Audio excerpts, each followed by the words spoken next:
Or Genesis 31. 31, it's 1 through 55. Oh, he goes all the way through. Well, yeah, but he breaks like at 22 to 42 is confrontation. Truce is 43 to So 55. he does like 1 through 21. Yes. Okay, let's do that as our first section. Kim, are you up to reading today? If not, I can. Yes, I am. Okay, so if you'll read 31 through verse 21. Okay. I uh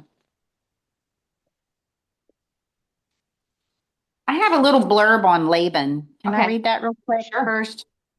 It says, Laban, we are all selfish, but some of us have a real corner on the weakness. Laban's whole life was stamped by self-centeredness. His chief goal was to look out for himself. The way he treated others was controlled by that goal. He made profitable arrangements for his sister Rebekah's marriage to Isaac and used his daughters' lives as bargaining chips. Jacob eventually outmaneuvered Laban, but the older man was unwilling to admit defeat. His hold on Jacob was broken, but he still tried to maintain some kind of control by getting Jacob to promise to be gone for good. He realized that Jacob and Jacob's God were more than he could handle. All right, 31. Jacob returns home. But Jacob learned that Laban's sons were grumbling. He owes everything he owns to our father. All his wealth is at our father's expense. Soon Jacob noticed a considerable cooling in Laban's attitude towards him. Jehovah now spoke to Jacob and told him, return to the land of your fathers and to your relatives there, and I will be with you. So one day Jacob sent for Rachel and Leah to come out to the field where he was with the flocks to talk things over with him. Your father has turned against me, he told them, and now the God of my fathers has come and spoken to me.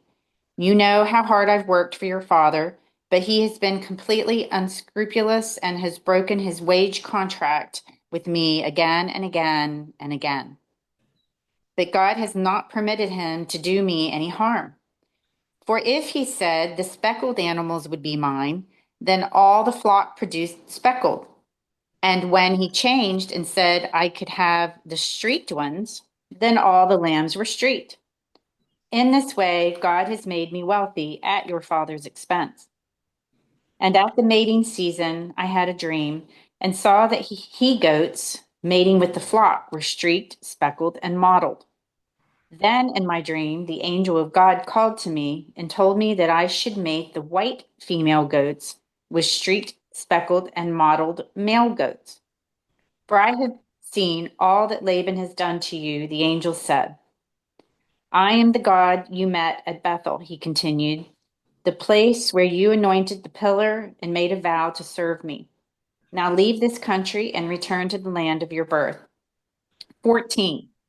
Rachel and Leah replied, that's fine with us. There's nothing for us here. None of our father's wealth will come to us anyway. He has reduced our rights to those of foreign women. He sold us, and what he received for us has disappeared. The riches God has given you from our father were legally ours and our children's to begin with. So go ahead and do whatever God has told you to. 17. So one day, while Laban was out shearing sheep, Jacob set his wives and sons on camels and fled without telling Laban his intentions. He drove the flocks before him. Jacob's flocks he had gotten there at Padam Aram, and took everything he owned and started out to return to his father Isaac in the land of Canaan. 21.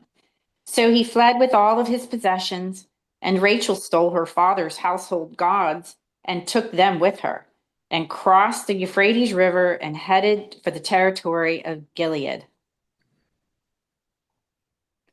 Uh Uh-oh. Gilead. Okay, well, first, as many times as I've read this, I don't know that I picked up that how often God spoke to Jacob in a dream. And then second in verse 13, obviously that's Jesus incarnate, I'm guessing. And then What Rachel verse did you say? Which one? What 13? verse did you say was Jesus? 13, he says, I am the God of Bethel, Mm. where you anointed a pillar and made a vow to me. And then Rachel, little innocent Rachel, I do think she set him up with her sister, because it was in her to steal the household gods. Like, why would she do that? And I didn't realize that she said that they were, he treated them just like they were, what did it say? Basically like slaves in the household, that their dad, like they weren't losing anything by leaving. Yeah, he sold them. Where was that at? Verse 15. Yes. He sold us, and he has indeed devoured our money. Well, I thought Laban um,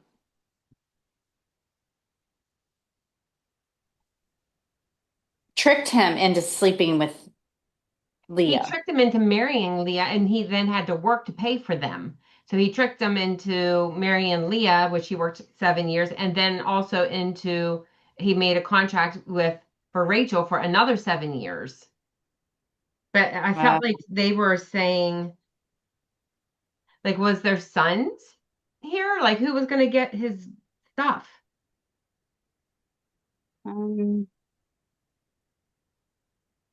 Yeah, he said in 17, while Laban was out shearing sheep, he set his wives and sons on camels and fled. Yeah, but Laban's sons, if he wasn't giving anything to the girls, like, first of all, the fact that Rachel was out being a shepherdess tells me he had no respect for her as, you know what I mean? Like, normally I would think back then, the men would be the one being shepherds, Yeah. which is like considered, from my understanding, one of the lowliest jobs. So he must have been a real piece of work. Oh, I lost my. The comment that Rachel says in 16, the riches God has given you from our father were legally ours and our children's to begin with. Mm-hmm. I'm not sure what tone she's using there. So go ahead and do whatever God has told you. Yeah, So like basically mine reads saying, Mine reads that all the wealth that God has taken away from our father belongs to us and our children. Now then, whatever God has said to you, do. kind of like she's saying, whatever you have was ours anyway. Supposed to be ours. Yeah. I don't know. Well, then I think about like Jacob being the deceiver too. Like, was he attracted to Rachel because she was a deceiver also? Like, I don't know. Okay, John MacArthur, 31, 1 and 2. Of materialistic bent and envious at Jacob's success, he does have sons. Laban's sons. Oh, yep, there were sons right up there in verse 1. I missed that. Grumbled at what they saw as the depleting of their father's assets, thus hurting their own inheritance. If Jacob heard of this, so did Laban, and that knowledge rankled him to the point of surliness toward his son-in-law. Profiting from God's blessings through Jacob was one thing, but seeing only Jacob blessed was quite another matter, elicited no praise or gratitude to God from Laban. Verse 3, return to the land. When Jacob sought to leave at the end of his contract, which was 20 years by that time, God's timing was not right. Now it was, so God directed Jacob's departure in a confirmation, assured him of his presence. So after another 6 years, it was time to go. Oh, the contract with the two wives, which would have been the 14 years. Verse 4, called into the field. In the privacy of the open field, Jacob's plans could be confidently shared with his wives. Verse 5, your father, my father. A contrast perhaps not intentional, but nevertheless noticeable, since their father signaled rejection toward him, whereas the God of his father had accepted him. Verses 6 through 9. As Jacob explained it, his unstinting service to his father had been met by Laban with wage changes intended to cripple his son-in-law's enterprise, but God had intervened by blocking the intended hurt and overriding the wage changes with great prosperity. 10 through 12, striped, spotted, and mottled. Oh, then it sends you back to what she read yesterday. 11, the angel of God, the same angel of the Lord as in 16:11 and 22:11 and 15. 13, I am the God of Bethel. The angel of God clearly identified himself as the Lord, pointing back as he did so to the earlier critical encounter in Jacob's life in 28:10 through 22. 14 through 16. The two wives concurred that in the context of severely strained family relationships, their inheritance might be in question since the ties that bind no longer held them there. They also agreed that God's intervention had, in effect, refunded what their father had wrongfully withheld and spent. 19, the household gods. There are also other references for this. 2 Kings 23:24 and Ezekiel 21:21. These images or figures of varying sizes, usually of nude goddesses with accentuated sexual features, either signaled special protection for, inheritance rights for, or guaranteed fertility for the bearer. Maybe that's why she was closed up. Maybe she was worshiping the fertility gods and not the God. Or perhaps possession by Rachel would call for Jacob to be recognized as the head of the household at Laban's death. Usually, okay, either spiritual special protection, inheritance rights for, or guaranteed fertility for the bearer. Or perhaps possession by Rachel would call for Jacob to be recognized as head of the household at Laban's death. Oh, they're saying because she had the gods that would have recognized Jacob as the head of the house, maybe not her brothers. Verse 20, Jacob tricked Laban. Because of fear at what Laban might do, Jacob dispensed with expected courtesy he had not forgotten before and clandestinely slipped away at an appropriate time with all his entourage. This was not a simple exit. Laban's gruffness exuded enough hostility for Jacob to suspect forceful retaliation and to react by escaping what danger he could not know for sure. How far am I reading? 21. The Euphrates, the hill country of Gilead, the area south of Galilee to the east of the Jordan River, respectively. Okay, that was John MacArthur. So then, any thoughts, or if you want to go right into Worsby? Mine has an interesting remark about these household idols. Yes. They were called Teraphim. They were thought to protect the home and offer advice in times of need. They had legal significance as well, for when they were passed on to an heir, the person who received them could rightfully claim the greatest part of the family inheritance. Okay, so go back to the beginning of that. How do you spell them again? Teraphim. Terath. P as in Paul. Phim. Teraphim.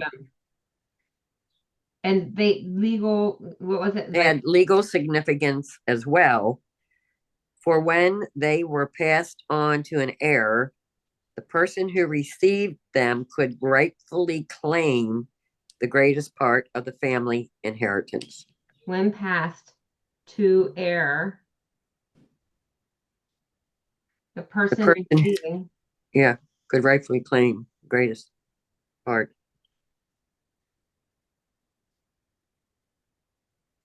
Them could rightfully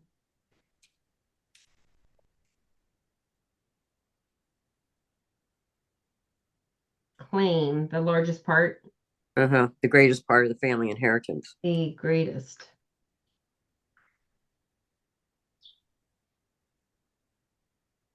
Mine says they're idols of clay and metal.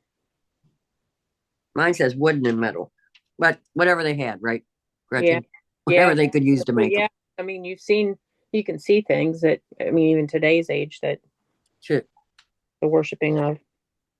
Didn't it say not to? That says most likely Rachel stole her father's idols because she was afraid Laban would consult them and learn where she and Jacob had gone. Oh, So okay. That's a different perspective too. they just didn't know the true God at all. I don't know. I just thought it was interesting. Well, it just shows she didn't really honor the God of Jacob, though, Yeah. which would maybe be why she wasn't Producing. at that time. Yeah. All right, Gretchen, whenever you're ready. Excuse me. Freedom, reclaiming your roots. Jacob has been away from home 20 years, and it was time he returned to his roots. His father Isaac and his brother Esau were still alive, and Jacob had some unfinished business to settle with both of them. The escape. How did the Lord tell Jacob that it was time to leave? The same way he leads his people today, through the inner witness of the heart, the outward circumstances of life, and the truth of his word.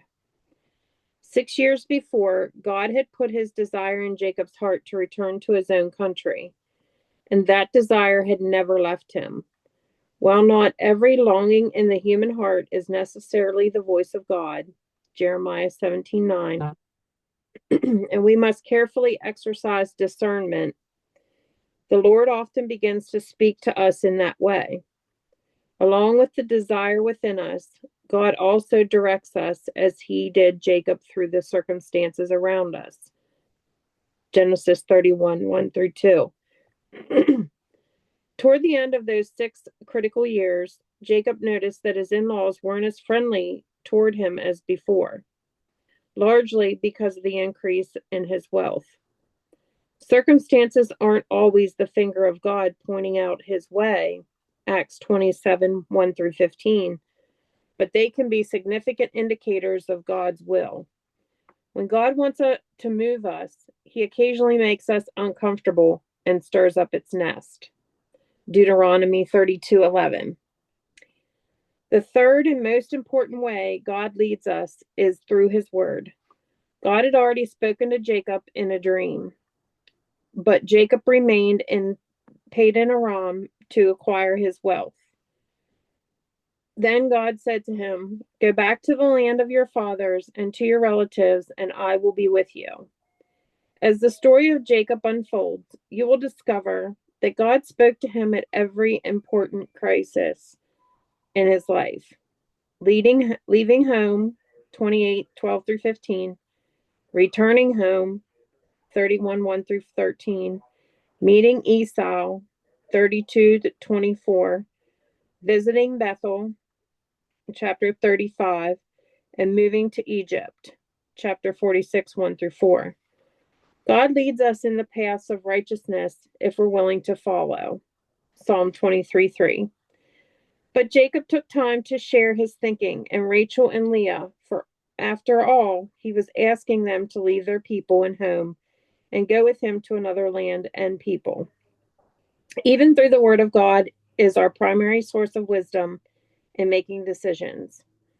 It's good for us to consult with others and weigh their counsel, particularly those closest to us. Both Rachel and Leah agreed that their father hadn't been fair with Jacob or loving toward them, and that it was time to make a new beginning. Not only had he treated their husband like a common slave, but also he had used up their own dowries. But instead of facing Laban honestly and trusting the Lord to keep his promises and work things out, Jacob fled with his family like a criminal escaping justice. This was an act of fear and unbelief, not an act of faith. For whoever believes will not act hastily. Isaiah 28:16. In fact, excuse me. In fact, Jacob later admitted to Laban that he had departed secretly and quickly because he was afraid. Genesis 31:31. It isn't enough to know that to do the will of God, we must also do his will in a way he wants it done, the way that will glorify him the most. That's it. I do find it interesting. I didn't pick up on that until you just read this. That Laban spent their dowry. That's what they're talking about. Like our dowry was that you worked for my dad for 14 years, and that all should have been ours. Because back then the woman got the dowry. If the man left her, she had something to live on.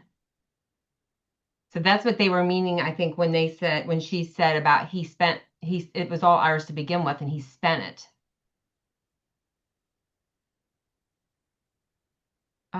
Okay, 31, 1 through 3. Jacob's continued success became an annoyance to Laban, which Jacob recognized. God was using the conflict to call Jacob back to the land of his fathers and to his family. God often does this, allowing conflicts to create new directions in our lives, breaking off relationships with those who are not moving toward him so we can pursue with greater focus. 4 through 16. Jacob revealed his plans to his wives, letting them know that God himself had commanded him to get up and leave this land and return to his native land. Rachel and Leah responded by following Jacob's leadership, proving that the best way for a man to lead his wife is by communicating where God is leading him. My next section goes through 35.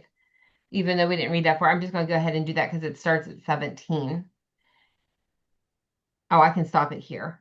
I'll stop here. Okay. Jacob rallied his family and his flocks and left, not telling Laban that he was fleeing. Laban didn't realize what happened until 3 days later, which we will read about in 22. And then that stops there. All right. Any thoughts?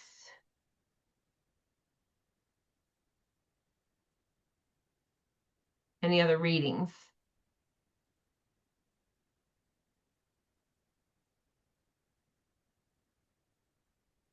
I do like that he moves when God tells him to move. Like he did have direction throughout this entire journey.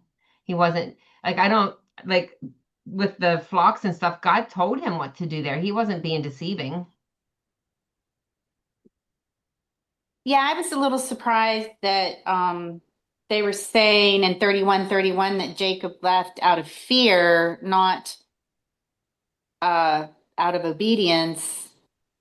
I thought Jacob left as a result of that last dream. I just didn't realize he wasn't being obedient and that it was fear. I guess you could have both. You know, you can be uncomfortable in a situation because God is moving you. Well, I was thinking the same thing because I feel like even though I still moved in the direction God wanted me to go, even though it was uncomfortable and it was a Yeah.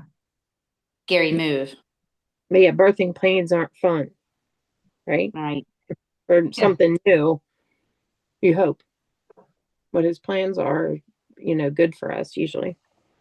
Well, God actually said in verse 13, I am the God you met at Bethel, the place where you anointed the pillar and made a vow to serve me. Now leave this country and return to the land of your birth. Mm-hmm. Well, and I think it was one of the commentaries pointed out too that apparently Laban was a real piece of work because Jacob felt the need to talk to them out in the field away from where Laban might get the information. So, like in those 20 years, he must have proven himself to be a not nice person. Because wouldn't you just normally go to someone and be like, yeah, like I feel like the Lord's leading me to go back to my family. And so we'll be leaving here next Tuesday. Like, Yeah. I think Worsby hit on that, didn't he, Gretchen? About when you act in haste. It said something about acting in haste. That might. I know it's hard to find stuff in there. That in crisis, you'll see that God spoke to him.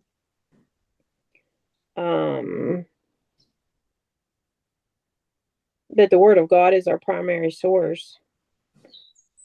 Okay, I just thought I heard him say something about when you're listening to God, you shouldn't do it in haste. But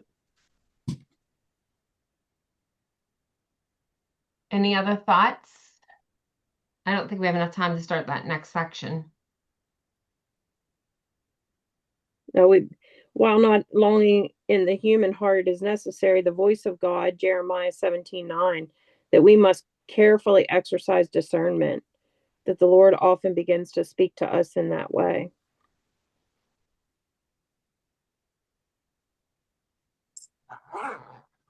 Yeah, I think sometimes like he starts preparing us years ahead of time, but maybe we can't see it till we look backwards.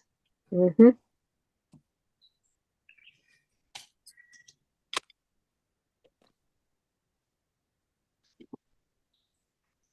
Thank you. Any other thoughts? Anybody else have anything they want to read? Any insight? Anything surprised you? I know I've read this story like 100 times, but it's amazing how much I miss. I guess I keep Kind of the reason that Rachel maybe took those idols. She was afraid her father was going to commune with them and find out where they ran off to. Mm-hmm. So, you know, That's a good point. like you said, she wasn't with the God of Abraham. I guess no. she hadn't been taught. Well, imagine, I mean, being raised in that household where you really had no worth. But once she got with Jacob, you would Yeah, kind we of were think talking 20 years. Yeah. that he would enlighten her and Leah and say, here's the deal. I worship the God of my father Abraham, and you two better learn about it. That didn't seem to happen. You're right. Like 20 years of being married, you would have thought she would have picked up the One God would of hope. Jacob. Yep. I have this little, it's with the word, it's a devotional from Warren Worsby. It's pretty good. It's spoken to me, and I think in situations that most of us are in. There are two major themes in this chapter: the building of Jacob's family and the building of Jacob's fortune. Various people, including Jacob, thought that they were in control of the situation, but all of it was in the hands of God. Having grown up in his mother's favorite son, Jacob was accustomed to a woman telling him what to do. But now he had 4 different women involved in his life, that he'd come home from the fields and never knew which one he'd be living with. The schemer discovered the pain that the people when their lives were selfishly manipulated by others. Rachel will have only 2 sons, Joseph and Benjamin, and that'll go into probably the next chapter. But in the end, there it says, when we are in difficult situations, we can trust God to care for us. Birth pains aren't fun. I see this is kind of a complicated thought, but if I can even convey it, speak it, I don't know. But I think, like, of course, God has a plan for a situation and it involves 2 people, 3 people, whatever, multiple people. And, his plan is a certain thing. Well, then maybe one person's in the plan and moving that God's direction, and the other person's still exercising their free will. And God, it takes so much time, and God's being patient and he's working and he's trying to, in the meantime, these 2 people are trying to figure it out, but they keep butting heads because one's trying to follow God and the other one's trying to follow his own will. And then eventually I think God's just kind of like, okay, I'm going to keep moving with my plan. This person, and there's a shift. The other one, somebody is just succumbs to their will, their personal will, and the consequences of that. But God's plan never changes. It continues on, just with Another path. maybe a different path, maybe a different person, might involve. So that, it's just, to me, it's like, so that's why the person who's trying to follow God's will and it's just not happening, and they're feeling frustrated and angry, and all this emotional stuff's going on because this other person's following their own will. I mean, that's life. Like, and we shouldn't get frustrated with that process of, and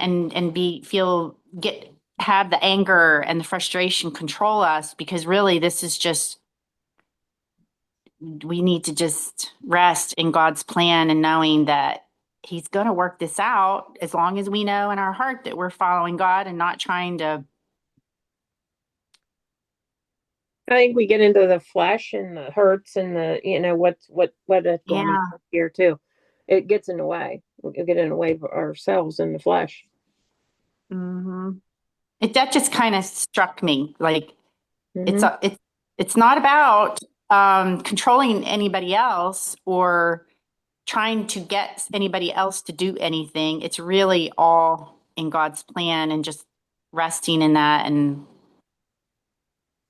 Well, I feel like too, like I'm thinking about, like, was it Daniel who prayed? And then when Michael, the angel Michael, finally got to him, he said, sorry, basically, sorry for the delay, that I had to fight the king of Persia or Tyre to get to you, and it delayed me. And it's like, again, that intercessory prayer, but also, like, I think what you're saying, Kim, like things get in the way, and God has to mature people and grow people and get people in certain positions. And we, at the end of the day, just have to trust him and do our part. Yeah. So big and vast, and yeah, and we can't see like how all those puzzle pieces fit together. Only he can. Exactly. It usually isn't the way we picture it. And if we take our minds off the problems and lay them at the foot of the cross like we're supposed to, it's really kind of exciting. It can be very exciting, just waiting and resting and seeing what he's going to do. Yeah. What's he going to do?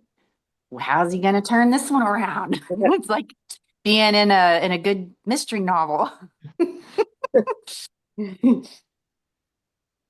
All right. Are there any other thoughts? If not, we will do our trivia. You all will know this one.